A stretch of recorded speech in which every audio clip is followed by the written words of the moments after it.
অভিনেত্রী মেহজাবিন চৌধুরী ও পরিচালক আদনান আল রাজীব তাদের হানিমুন কাটাচ্ছেন ইতালির মনোরম লেক কোমোতে। দীর্ঘ 13 বছরের প্রেমের পর চলতি বছরের ফেব্রুয়ারিতে বিবাহ বন্ধনে আবদ্ধ হন এই তারকা দম্পতি। বিয়ের 5 মাস পেরিয়ে গেলেও কাজের সূত্রে মেহজাবিনকে প্রায়ই দেশের বাইরে দেখা গেছে এবং প্রায় সব সফরে স্বামী আদনান আল রাজীব তার সঙ্গে ছিলেন। এসব দেখে অনেকেই তাদের হানিমুনের কথা ভুলে গিয়েছিলেন, আবার কেউ কেউ ধারণা করছিলেন যে এই ভ্রমণগুলোই হয়তো তাদের অঘোষিত হানিমুন। তবে এবার মেহজাবিন নিজেই এই সফরকে হানিমুন হিসেবে ঘোষণা করেছেন। ওয়ালটন এখন দেশের সীমানা পেরিয়ে পৌঁছে গিয়েছে 50টিরও বেশি দেশে।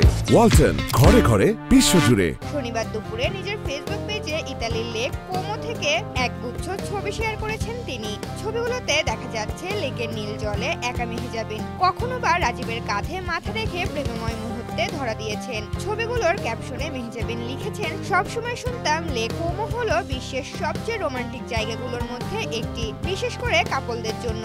তাই নিজের চোখে দেখতে চলে এলাম। সত্যি বলতে মনে হয়েছে যেন এক স্বপ্ন। আমরা ভাগ্যবান, কারণ আমাদের হানিমুনের কয়েকটা দিন এখানে কাটিয়েছি। শান্ত, সুন্দর আর ছোট ছোট মুহূর্তে ভরপুর, যা কখনো ভুলবো না। তারই কিছু ঝলক শেয়ার করলাম।